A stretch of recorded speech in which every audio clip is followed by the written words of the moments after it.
tudo bom com vocês? Estamos aqui novamente, canal Medeno, convidando você para mais esta aula. Então, depois até o final desse vídeo, certo? Que vai ser bênção para a sua vida. Não esqueça, meu querido amigo, deixar o seu like, o seu comentário e de compartilhar.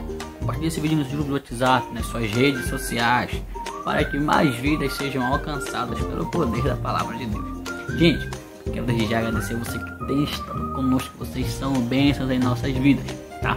Estamos agora iniciando um novo trimestre. Gente, tem coisa grande, tem coisa maravilhosa pra gente nesse trimestre novo, ó. Quero já pedir que você fique conosco, vai ser bênção, ó. Já estamos aqui com a revista do trimestre novo e temos preparado uma aula abençoada. E você é o nosso convidado, viu? Convide outro amigo, convide outro irmão, frequente a escola dominical da sua igreja, tá certo? Vamos lá, pessoal. Gente, nós chegamos aqui à nossa lição de número 1 da revista do novo trimestre, né? Tá? O tema dela é: a Bíblia é a palavra de Deus? É uma pergunta. Vale lembrar, meu querido professor, que esse trimestre, o tema da nossa revista é Respostas às dúvidas sobre a fé cristã. Então a gente vai tratar diretamente com dúvidas, né, a respeito de dúvidas que surgem no meio não só de adolescentes, de juvenis e de jovens, mas de toda a igreja, né? Estamos em uma cultura onde as informações elas são diversas, são várias, né? De vários cunhos, de vários meios. Essas informações elas tendem diversas vezes a confundir a cabeça do cristão. Então nós vamos ter lições extremamente importantes, tá? Então é necessário que você tenha realmente um preparo, né? Se você puder pesquisar, pesquise. Se você puder ler livros, leia. Eu vou estar fazendo aqui algumas indicações novamente de livros. Se você puder adquiri-los, vai ser importante para o seu crescimento e preparar uma boa aula para o seu aluno. Então, já falamos do tema. O texto ele se encontra em 2 Pedro, capítulo de número 1, versículo de número 21, que diz assim, ó: porque a profecia nunca foi produzida por vontade de homem algum, mas homens santos de Deus falaram inspirados pelo Espírito Santo.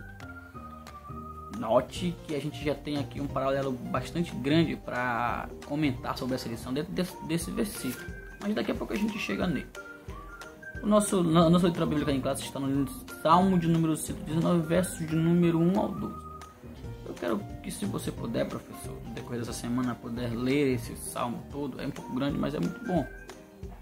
Porque o Salmo 119 ele fala da supremacia da palavra.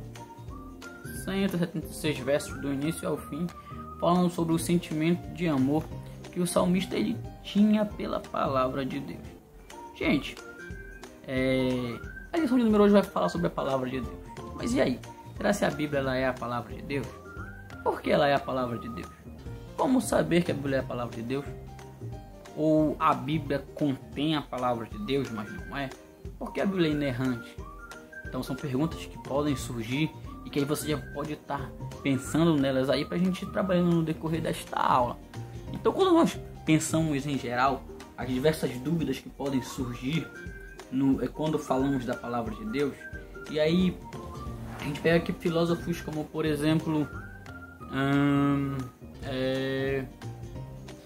eu vou usar o Kant, que foram pessoas que trabalharam a razão em demasia e que em alguns pontos vão criticar a Bíblia. Eles chegaram a admitir a importância da palavra de Deus para os cristãos, porque ela forma neles uma mentalidade racional. Como é que alguém que não crê na Bíblia pode afirmar tal coisa? Então tem algumas coisas nisso, não é verdade?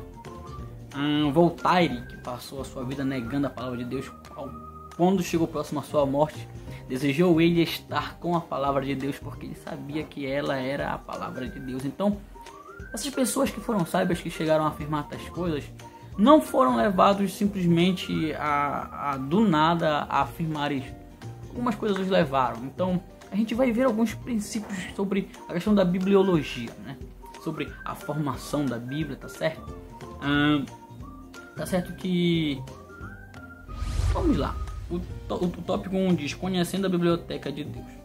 A Bíblia, o termo Bíblia, ele vem do termo grego biblion, que significa livro, ou um conjunto de livros, ou um compêndio de livros. Então a nossa Bíblia ela é este livro, tá?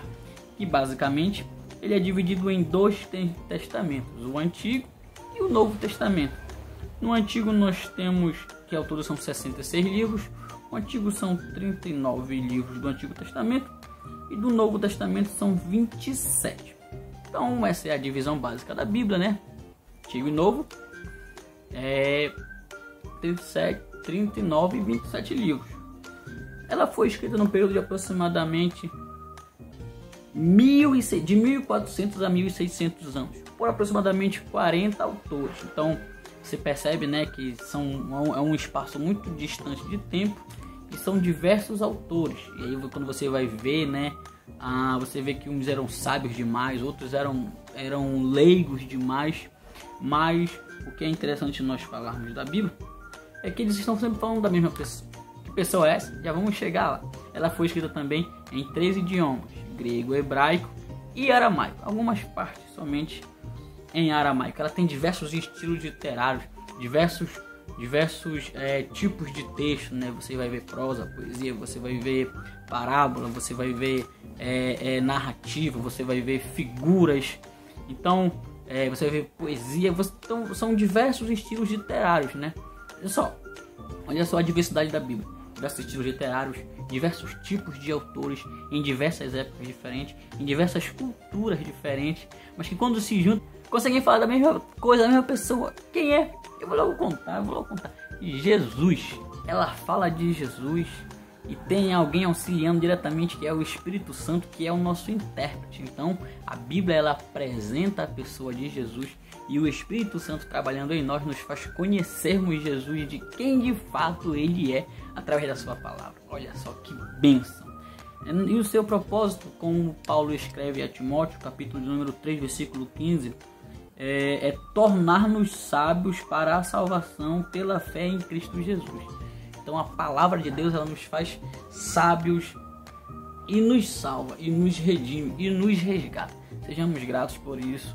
Mais do que conhecer a historicidade, a crítica textual, é nós entendermos que ela já nos salvou. Isso é motivo de nós glorificarmos para o resto das nossas vidas. Nós podemos dizer que a Bíblia, ela é o livro de Deus. Olha o que diz lá em João capítulo de número 5, versículo de número 39. Diz assim, ó: vocês examinam as Escrituras, porque julgam ter nelas a vida eterna, e são elas mesmas que testificam de mim. Então, ela é a autorrevelação de Deus. É Deus falando na sua Bíblia dele mesmo, de um modo que nós conseguimos entender, perceber, captar e guardar. Precisamos falar de guardar também. O salmista falou que ele escondeu a palavra dele no coração. Então, isso é importante quando nós falamos da Bíblia Sagrada. Então a Bíblia sempre foi o livro infalível de Deus. A Bíblia, ela é inerrante, ela é infalível. E aí o Billy Graham, ele diz que embora ela seja um livro muito antigo, ela consegue ser mais atual do que o jornal de amanhã. Mas duas palavras nós precisamos captar nesse momento para percebermos a dinâmica da coisa, que são elas: revelação e inspiração. Vamos conhecer um pouco delas. O pastor Antônio Gilberto, ele diz que a revelação, ela é a ação que Deus dá a conhecer ao escritor coisas desconhecidas e que o homem por si não poderia saber.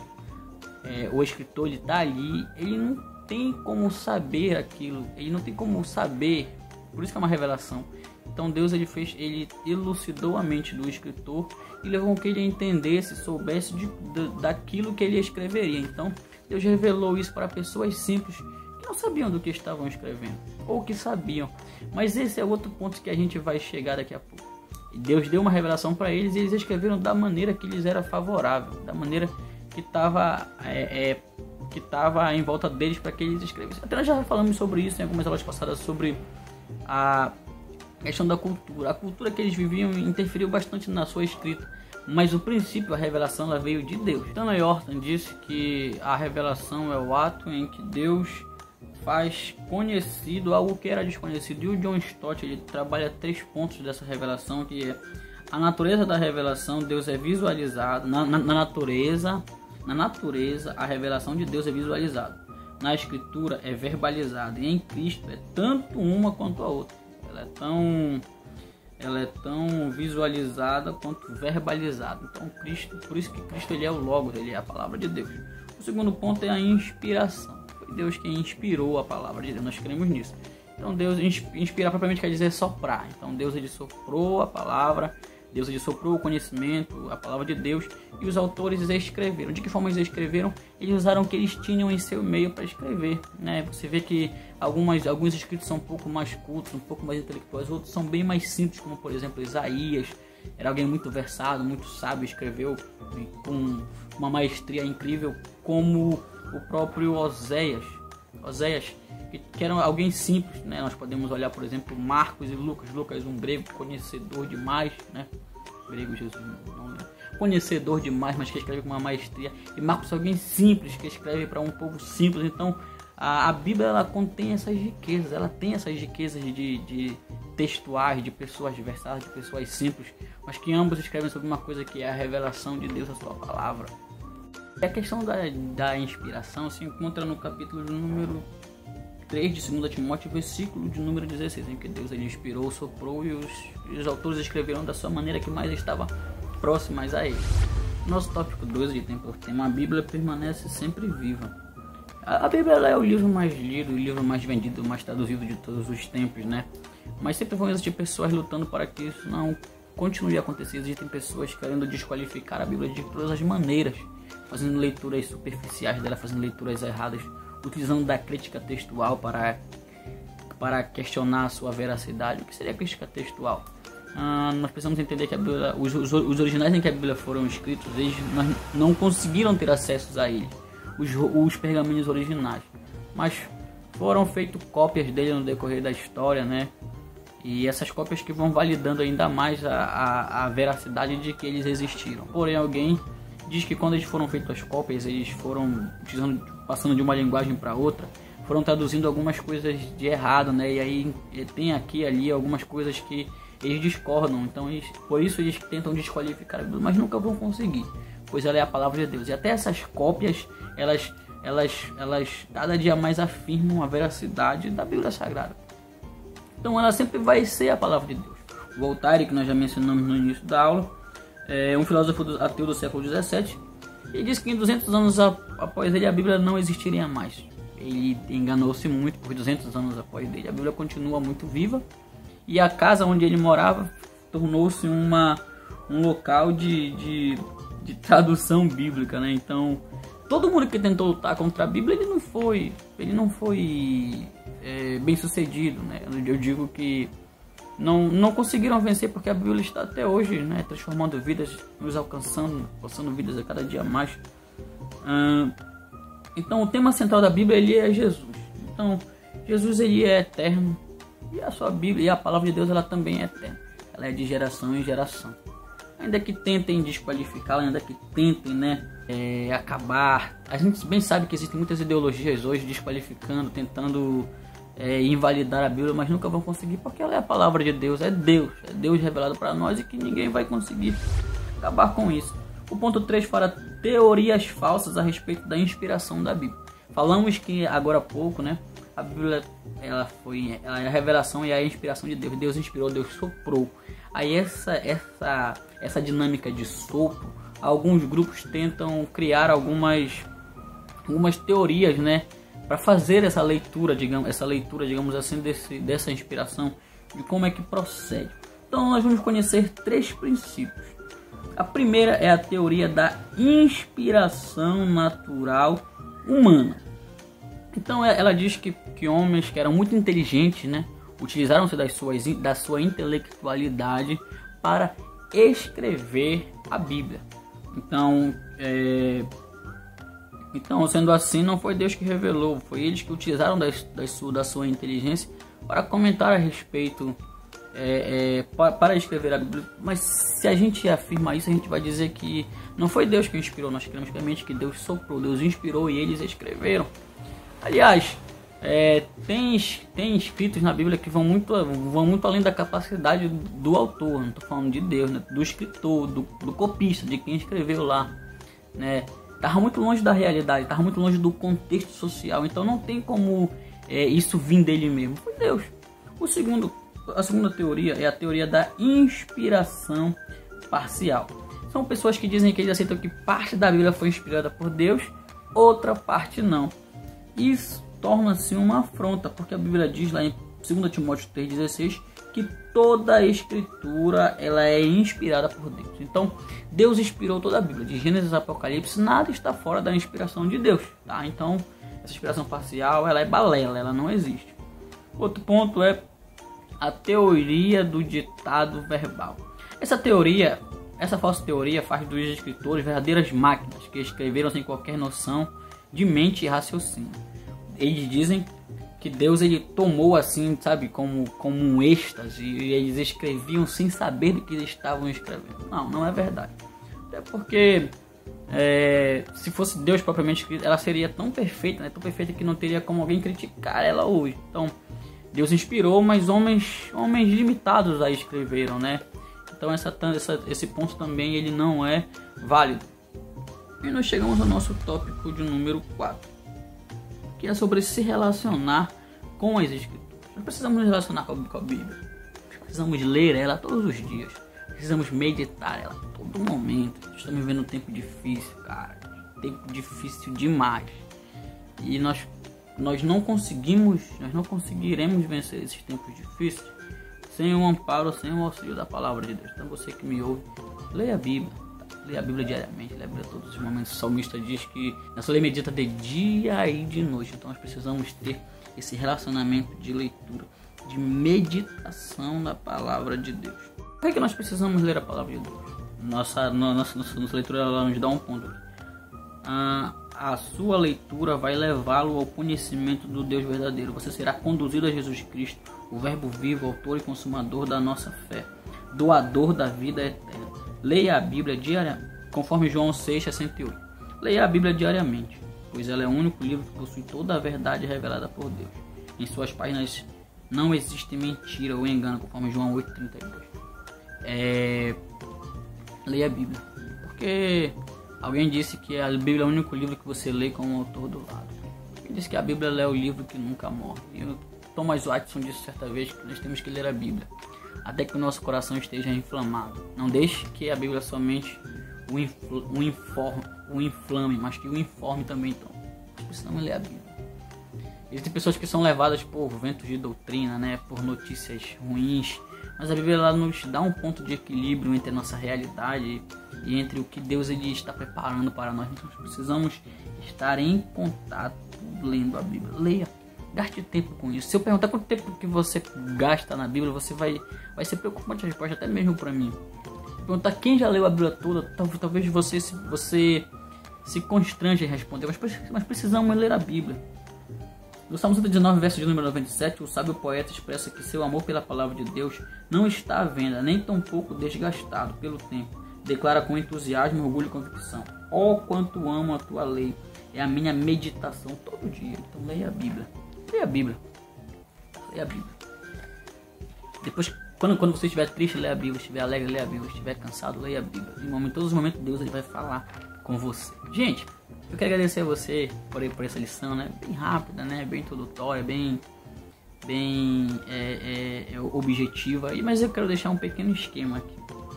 Olha, a Bíblia ela é a palavra de Deus que nós já falamos, né? A Bíblia é um conjunto, um compêndio de livros dividido no Velho e no Novo Testamento, escrito por aproximadamente 40 autores, que no decorrer de 1400 a 1600 anos escreveram a Bíblia, tá? Ela foi escrita em 3 línguas originais, grego, hebraico e aramaico, e algumas partes em aramaico. E a crítica textual se propõe a analisar essas traduções e encontrar alguns erros ali, né?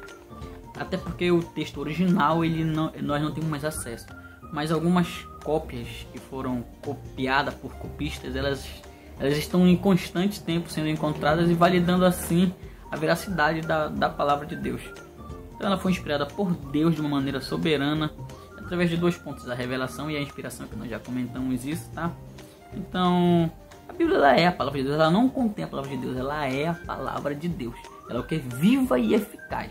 Então ela é a palavra de Deus. É Deus revelado, autorrevelado a nós. É Deus falando de si mesmo através da sua palavra a nós, revelando Cristo e o Espírito Santo em nós, nos ajudando a compreender a Bíblia. Se você não consegue ler a Bíblia, peça ajuda ao Espírito Santo. Ela tem diversos gêneros literários. Então a singularidade e o temperamento de cada autor ele veio nele, fazendo com que ele escrevesse sobre Jesus. E é isso, pessoal. Leia a sua Bíblia, tá bom? Eu quero convidar você nesse trimestre todo a estar conosco, onde nós vamos estudar a palavra de Deus juntos, aprender juntos. E o nome do Senhor vai ser ricamente glorificado. Pessoal, continue conosco, tá? Siga a nossa página no Facebook, se inscreva no nosso canal, siga a nossa página no Instagram. Vamos lá, IBD Núcleo, priorizando a palavra.